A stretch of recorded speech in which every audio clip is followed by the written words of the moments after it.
아브라함을 부르셨고 또 요셉을 사용하셨고 모세를 통하여 출애굽을 이끄셨습니다. 근데 이제 모세가 우리가 신명기에서 살핀 것처럼 신명기 21장에 느보산에서 모세가 죽고 난 다음에 사실 이스라엘 백성들은 걱정할 수밖에 없었죠. 그러나 하나님은 이미 모세를 통하여 여호수아를 이미 세우셨습니다.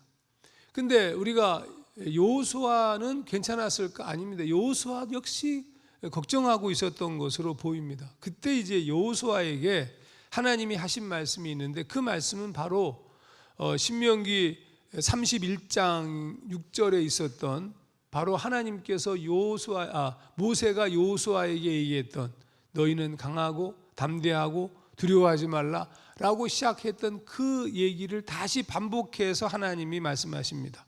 근데 그 하나님께서 말씀하셨던 그 핵심은 무엇이냐면 여호수아에게 모세와 함께 있었던 것처럼 똑같이 있겠다는 그런 말씀이었습니다. 여호수아 1장 5절에서 6절 내 평생에 너를 능히 당할 자가 없으리니 내가 모세와 함께 있었던 것 같이 너와 함께 있을 것이니라. 내가 너를 떠나지 아니하며 버리지 아니하리니 강하고 담대하라. 담대할 것을 요청하였습니다. 우리가 여기서 제가 한번 말씀을 전한 적이 있는지 모르겠습니다만은 이 가나안 땅 전복 전쟁에 대한 얘기를 사실은 여호수아서의 핵심은 가나안 땅 전복 전쟁의 얘기거든요. 근데 이 가나안 땅 전복 전쟁을 얘기하면서 하나님이 꼭 강조했던 부분이 있습니다. 그것은 뭐냐 하면 단순하게 이 싸움을 하게 되니까 전쟁에서 강하고 담대해야 된다 이 얘기를 말씀하고 계셨지만 그러나 그것보다 먼저 강하고 담대해야 할 것이 있었는데 그게 바로 하나님의 말씀, 하나님의 계명을 지키는 거였습니다. 여호수아 1장 7절에서 8절을 보면 오직 강하고 극히 담대하여 나의 종 모세가 내게 명령한 그 율법을 다 지켜 행하고, 그러니까 강하고 담대하게 지켜야 될 부분이 무엇이냐면 모세가 명령한 그 율법을 다 지켜서 행하는 거예요. 우러나 저러나 치우치지 말라. 그리하면 어디로 가든지 형통하리니 이 율법책을 내 입에서 떠나지 말게 하며 주야로 그것을 묵상하여 그 안에 기록된 대로 다 지켜 행하라. 굉장히 중요한 말씀입니다. 그러니까 여호수아가 이스라엘 백성을 이끌고 가나안 정복 전쟁을 시작할 때 가져야 될 가장 중요한 무기는 무엇이냐? 말씀을 묵상하는 거였습니다. 오늘 우리 이 시대에 우리 하나님의 백성 크리스찬들이 이 땅을 살아가면서 가져야 될 가장 중요한 무기가 뭘까? 당연히 말씀이죠. 그래서 바울은 말씀을 무기로 표현하였습니다. 자, 드디어 여호수아의 인도 아래 제사장들이 언약궤를 메고 요단강을 건넙니다. 근데 이 요단강을 건널 때 이 소위 그때가 모맥을 거두는 시기라서 물이 막 범람하던 언덕까지 찼지만 놀랍게도 이 믿음으로 나선 걸음에 물이 멈춰지고 마른 땅이 되는 사건이 벌어집니다. 이건 일종의 홍해 사건의 반복이었다 이렇게 말씀드릴 수 있습니다. 그리고 우리가 신명기서에서 본 것처럼 하나님께서 이스라엘 백성에게 요단을 건널 때 큰 돌을 취해서 거기 세우고 언약을 맺으라 하신 말씀을 쫓아서 이스라엘 백성은 요단강에서 돌들을 취합니다. 요단을 건넌 다음에 각 지파별로 12개를 세웠는데 그게 바로 모세가 말한 것의 성취였습니다. 신명기 27장 2절에서 3절 너희가 요단을 건너 내 하나님 여호와께서 내게 주시는 땅에 들어가는 날에 큰 돌을 세우고 이렇게 이 말씀을 똑같이 쫓아서 행합니다. 이스라엘이 이 요단강을 건너고 난 다음에 제일 먼저 한 행동은 뭘까? 언제나 신앙적 행동이에요. 군사적 행동이 아니라 놀랍게도 제일 먼저 행동한 것은 할례를 행하는 거였습니다. 지금 뭐 광야에서 할례를 행하면 전부 널브러져 가지고 뭐 도무지 힘도 쓰지 못할 터인데 여러분 이거는 굉장히 중요한 의미였어요. 만약에 그 모습을 본다면 적의 공격을 받을 수 있는 상황이었는데 광야에서 태어난 자들이 할례를 받지 못한 까닭에 할례를 행하게 되었는데 이것은 하나님과 맺은 새로운 백성이라는 뜻이었습니다. 그러니까 먼저 해야 될 일이 있다는 얘기입니다. 이스라엘 백성은 항상 이걸 기억해야 됐습니다. 먼저 하나님과 약속을 하고 먼저 하나님의 말씀을 묵상하고 하나님의 말씀을 묵상하는 일에 강하고 담대히 하고 그리고 하나님 앞에 먼저 지켜야 될 하나님의 백성으로서의 모습을 견지하고 그리고 재미있는 것은 이스라엘 백성이 바로 이 할례를 행한 다음에 그 다음에 길갈에 여리고 평지에 진을 쳤는데 이때 유월절을 지켰는데 그날부터 이 유월절 여호수아 5장 10절에 이 유월절을 지켰는데 그날부터 한 가지 놀라운 일이 벌어지는데 그게 뭐냐 하면 40년 동안 매일 그들을 먹여 살렸던 만나가 끝납니다. 여호수아 5장 11절 12절 유월절 이튿날에 그 땅의 소산물을 먹되 그날에 무교봉과 볶은 곡식을 먹었더라. 또 그 땅의 소산물을 먹은 다음 날에 만나가 그쳤으니 이스라엘 사람들이 다시는 만나를 얻지 못하였고 만나가 더 이상 내리지 않았다. 이 말은 하나님의 보호가 끝났다 이런 뜻이 아니라 가나안의 소산을 먹어야 한다는 뜻이고 이 말은 가나안 땅은 너희들의 땅이다 이런 의미였습니다. 드디어 이스라엘 백성이 이제 행진하게 되는데 그 앞에 하나님께서 여호수아에게 무엇을 보여주시냐 하면 여호와의 군대 장관을 나타나서 하나님이 함께 계심을 보여주십니다. 하나님께서 지금 이 전쟁을 어떻게 치르고 계시고 이 전쟁에 하나님이 함께 계신다는 것을 군대 장관을 통해서 보여주신 거예요. 여호수아서 5장 15절 여호와의 군대 대장이 여호수아에게 이르되 내 발에서 신을 벗으라 내가 선 곳은 거룩하니라 하니 여호수아가 그대로 행하니라. 자, 드디어 이스라엘 백성이 여호수아와 함께 가나안 땅을 들어섭니다. 근데 그 첫 번째 성이 여러분 아시는 것처럼 견고한 성 여리고였습니다.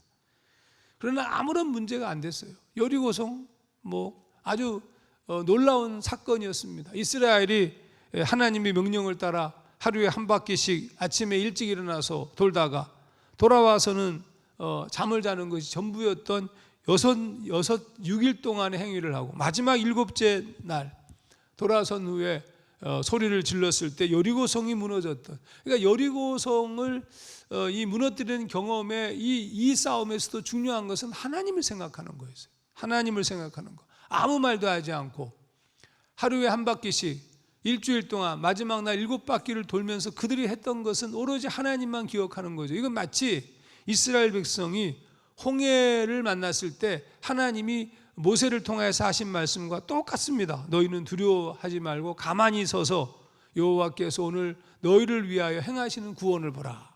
너희는 가만히 있을지니라. 여호와께서 너희를 위하여 싸우시리니 너희는 가만히 있을지니라. 이 말씀의 사건과 똑같은 얘기라.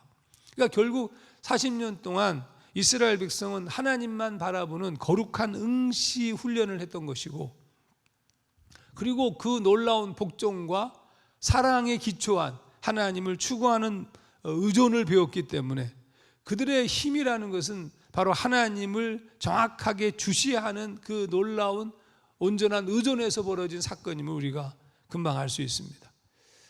실제로 이스라엘 백성이 일주일 동안의 성벽 돌기를 마친 후 소리를 지르자 여리고성이 무너졌습니다. 이건 상상할 수 없는 일이죠. 자, 그 다음에 여리고성이 무너진 다음에 두 번째 얘기가 7장부터 등장하는데 그게 아이성 전투입니다. 아이성은 여리고성에 비하면 보잘것도 없는 성이었습니다. 정탐꾼들이 정탐을 마친 다음에 여호수아에게 뭐라고 얘기하냐면 다 올라갈 필요도 없습니다. 한 2, 3천 명만 올라가면 될 것 같습니다. 여호수아 7장 3절 그냥 그들은 소수이니 모든 백성을 그리로 보내어 수고롭게 하지 마소서 이렇게. 근데 정말 가벼운 성이었지만 이스라엘 백성은 참담한 패배를 합니다. 물론 한 36명만 죽었어요. 이스라엘 백성이. 그렇지만 사실 이거는 굉장한 패배감과 절망감을 이스라엘 백성에게 주었습니다. 심지어 여호수아도 절망합니다. 여호수아서 7장 7절 슬프도소이다 주 여호와여 어찌하여 이 백성을 인도하여 요단을 건너게 하시고 우리를 아모리 사람의 손에 넘겨 멸망시키려 하셨나이까. 우리가 요단 저쪽을 만족하게 여겨 거주하였다면 좋을 뻔하였나이다. 여러분 그 멋있던 여호수아는 온데간데 없습니다. 그러니까 이 부분에서 그러면 여호수아가 왜 이렇게 과도한 반응을 보였을까? 여호수아가 반응한 것은 아이성 전투의 패배가 하나님이 도우시지 않았다는 것을 알았기 때문이었지만 사실 이게 여호수아의 진정한 모습이었다. 여호수아에게 모세가 강조한 것도 강하고 담대하라. 하나님께서 다시 모세가 얘기했던 것을 끄집어내어서 강하고 담대하라. 말씀을 온전히 묵상하고 말씀을 묵상하니 이래 강하고 담대할 것을 요청한 이유가 여기 있는 거예요. 하나님의 말씀 가운데 바르게 서지 아니하면 우리가 무너질 수 있는 존재라는 뜻입니다. 그러니까 어느 누구도 마찬가지입니다. 우리가 하나님을 예배하고 하나님을 믿는 결정적 이유 중에 하나가 그분께서 우리에게 힘을 주시거든요. 우리와 함께 계시거든요. 근데 그걸 어떻게 확인할 수 있느냐 하면 말씀을 통하여서, 말씀을 묵상하는 걸 통하여서 우리가 경험할 수 있는데, 말씀과 관계없이 그냥 좋은 얘기만 듣는 것 가지고는 안 됩니다. 이게 사실. 자, 근데 이거는 지금 내면적 이유이지만 표면적 이유가 있었어요. 그거는 이 아이성 패배의 표면적 이유는 여리고성을 무너뜨린 다음에 유다 지파 아간이 전리품을 이렇게 슬쩍한 것과 관계가 있습니다. 그렇게 뭐 많은 전리품은 아니었습니다. 하지만 그거 자체가 한 사람에게는 큰 재물일 수 있지만 이 이스라엘 전체로 보자면 굉장히 보잘것없는 것이었습니다. 그렇지만 하나님께서 문제를 삼으셨어요. 그러니까 하나님이 원하시는 것이 무엇인지를 정확하게 말씀했습니다. 정결해야 되는 거죠. 하나님의 뜻대로 세속적 욕심에 빠져서 살아서는 안 되는 거죠. 특히 목회자나 하나님의 종들이 물질적 욕심에 사로잡히면 그건 끝난 거라고 봐야 돼요. 드디어 하나님이 여호수아의 인도 아래 가나안 전 지역을 점령하는 놀라운 역사를 이루셨는데, 이제 이 여호수아에서의 대부분의 기록이 바로 이 가나안 땅을 각 지파가 점령하는 얘기들로, 남부 지역, 북부 지역 모든 점령의 얘기들로 쓰여져 있습니다.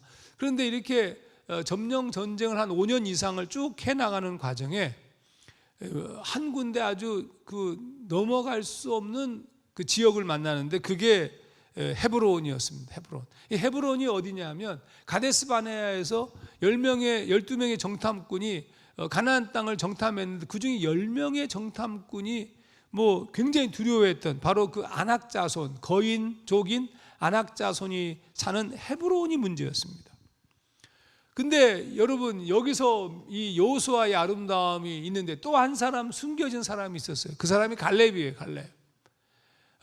광야 세대 중에, 광야에서 예굽 세대 중에서 20세 이상의 살아남은 사람이 2명이 있었는데 한 사람이 여호수아고 또 한 사람이 갈렙입니다. 그때 갈렙의 나이가 85세입니다. 그러니까 5년 동안 정복 전쟁을 했다는 얘기를 우리가 어떻게 알 수 있냐면 갈렙의 나이가 85세라서 그렇게 추측할 수 있다는 뜻입니다.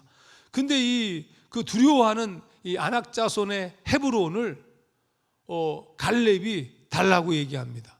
여호수아서 14장 12절, 그날에 여호와께서 말씀하신 이 산지를 지금 내게 주소서. 우리가 이 찬양 많이 부르는 부분이죠. 당신도 그날에 들으셨거니와 그곳에는 아낙 사람이 있고 그 성읍들은 크고 견고할지라도 여호와께서 나와 함께 하시면 내가 여호와께서 말씀하신 대로 그들을 쫓아내리이다.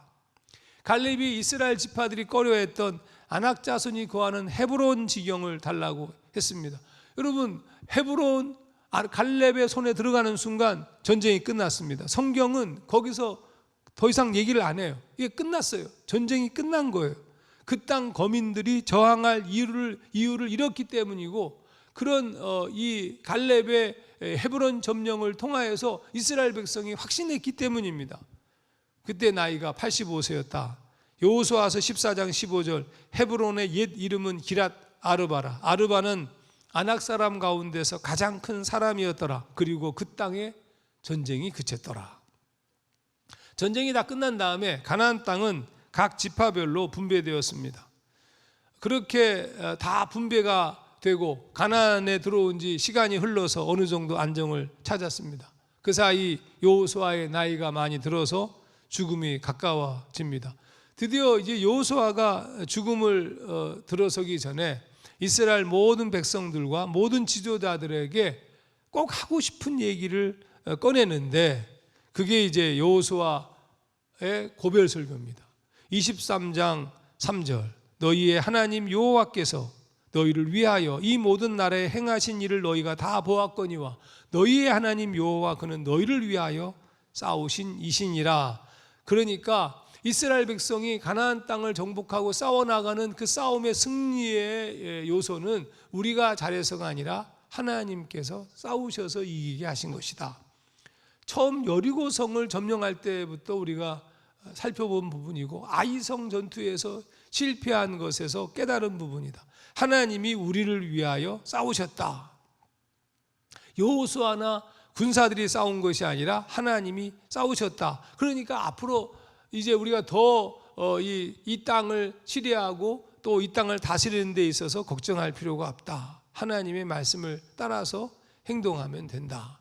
이 얘기가 이제 여호수아의 마지막 부탁드립니다. 특히 23장 6절 말씀을 지키는 것이 중요하고 23장 7절 하나님의 백성으로서의 자부심을 지니고 가나안과 섞이지 말아야 되고 23장 8절 다른 신을 절대로 섬기지 않는 것, 이게 중요했습니다.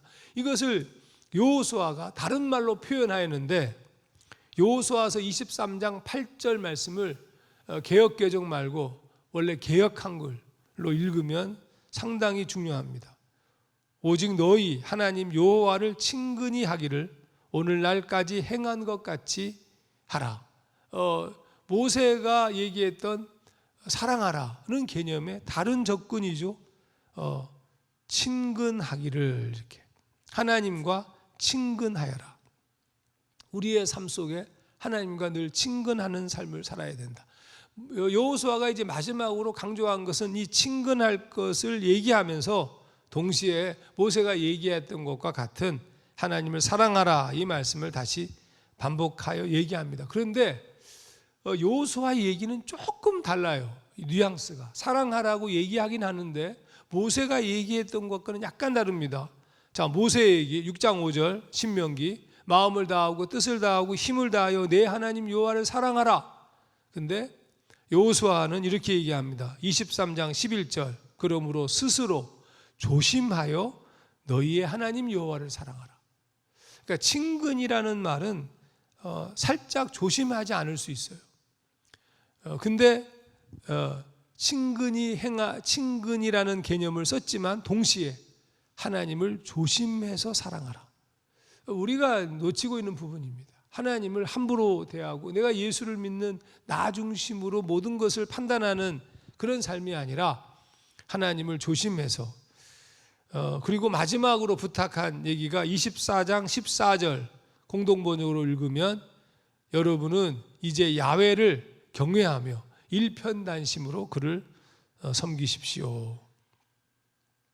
여호수아는 무조건 강요하고 싶은 마음이 있었던 것이 아닙니다.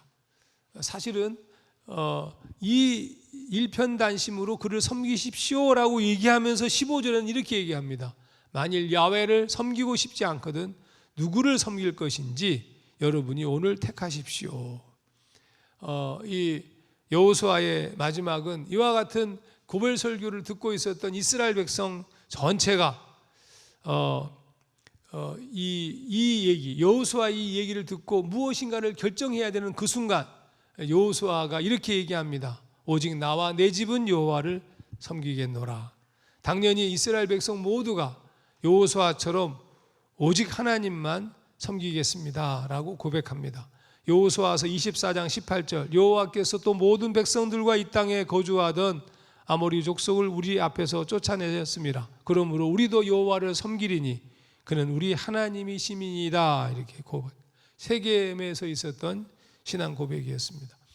하나님이 모세와 함께 했던 것처럼 여호수아와 함께하고 또 하나님께서 가나안 땅을 하나님이 허락하시고 그리고 가장 중요한 것은 하나님을 사랑하고 하나님을 조심해서 진심으로 하나님을 사랑하는 것이 중요하다. 그리고 사실 이 여호수아의 정복 전쟁을 바라보면서 좀 위험하게 해석하는 분도 계시지만 이 말씀의 매우 중요한 부분은 하나님이 역시 그들을 그 민족도 사랑합니다. 사실 들어오는 과정에 우리 암몬이라든지 에돔이라든지 등등과의 싸움에서 하나님이 싸우지 않고 이제 접근하는 모든 길들을 가르치셨다는 사실 우리가 여호수아를 읽으면서 이제 배우게 되는데, 하나님께서 원하신 싸움은 단순한 정복 전쟁이 아니라 하나님의 백성으로서 그 땅에 거주하며 또 하나님의 나라를 온전히 이루고, 그리고 그 나라가 중심이 되어서 많은 민족이 하나님 앞에 돌아오는 예시적 존재로 살기를 그분께서 원하셨습니다. 오늘 이 여호수아의 말씀을 다시 읽으면서 우리가 이 땅 위에서 어떤 태도로 하나님을 사랑하며 살아가야 되는지를 이렇게 돌아보는 그런 시간이 되었으면 좋겠습니다. 기도하겠습니다. 하나님 아버지, 은혜와 사랑을 감사드립니다. 주의 말씀 가운데 우리가 서서 살아가는 것은 너무 중요합니다. 당신의 말씀 가운데 서서 강하고 담대하게 그 말씀을 지키며 걸어가게 하옵시고, 우리가 하나님 나라의 백성으로서의 삶을 살며 또 그 뜻을 쫓아 걸어가며 무엇보다도 하나님을 조심해서 사랑하고 그 귀한 길을 걸어가는 우리 모두가 되도록 인도하시옵소서. 예수님 이름으로 기도하옵나이다.